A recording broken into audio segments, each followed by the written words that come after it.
Saskatchewan, a court hearing related to money raised following the Humboldt Broncos bus crash will be the first real test of Saskatchewan's efforts to regulate crowdfunding campaigns, says a lawyer for the fund. The Humboldt Broncos Memorial Fund, Inc. is to ask Saskatchewan Court of Queen's Bench on Wednesday for an initial order that would declare a GoFundMe campaign a public appeal, authorize the money to be held in trust and approve an interim payment of $50,000 each to the 13 survivors and the families of the 16 people who died after the April 6 crash. The Humboldt Broncos Memorial Fund, Inc.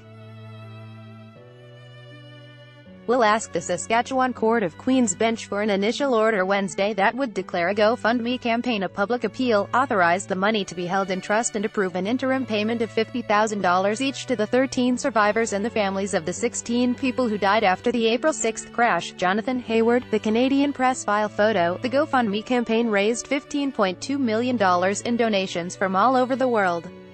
The money has yet to be distributed because Saskatchewan has legislation known as the Informal Public Appeals Act, which outlines court-supervised payouts. This is a new law that was enacted in Saskatchewan in 2015, said Jeff Lee, a lawyer who represents the Humboldt Broncos Memorial Fund, Inc. Article continued below. The legislation was recommended in 2012 by a national body called the Uniform Law Conference, which proposes changes when gaps are identified in existing laws. Read more. Owner of tracking firm involved in Humboldt crash not fully trained before driving for another company. You'll get better. Humboldt Broncos Ryan Strashnotsky set sights on Paralympic sledge hockey. Saskatchewan court asked to give interim payment to victims of Humboldt Broncos crash. Saskatchewan was the only province that stepped up and actually enacted that statute into law, and this would be the first occasion in which it's been considered in court, said Lee. Under the law, a court hearing can be requested by a trustee, a donor, a person who benefits from a fund, the Attorney General, or anyone the court considers has a sufficient interest in the fund. In the Broncos case, a hearing was requested by the Humboldt Broncos Memorial Fund, Inc. Article continued below. Some have expressed concerns that the courts could take too long, but Lee said that's why there will be a request for an interim payment. He and other legal experts said the law is meant to improve the overall process and deal with any disputes that could tie money up for years. Peter Lown, chair of the Committee on Program Development and Management with the Uniform Law Conference, said the law was initially recommended because of an increasing number of public fundraisers. Everybody says, "That's terrible, that's the most awful thing that's happened, I should help out with that," he said. So what does that mean?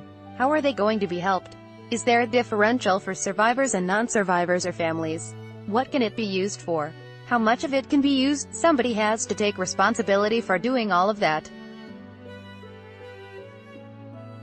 Otherwise it's just total chaos. Lown, who's also a retired law professor at the University of Alberta, said courts can act as guides by introducing some structure without suffocating it and without turning it into a long process of litigation. Potential legal traps identified included questions about what to do with a surplus if too much money is raised or an insurance company picks up some costs.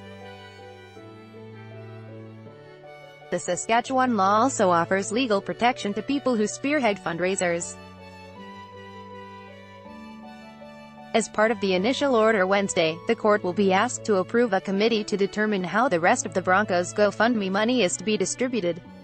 It would be made up of retired Saskatchewan Justice Dennis Ball, Mark Chipman, chairman of the company that owns the NHL's Winnipeg Jets, Olympic gold medalist Hayley Wickenheiser, Dr.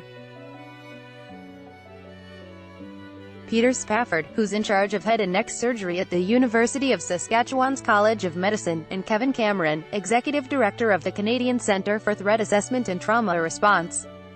The committee would prepare a report with recommendations to the Memorial Fund Board within the next couple of months. The board would then return to the courts for final approval.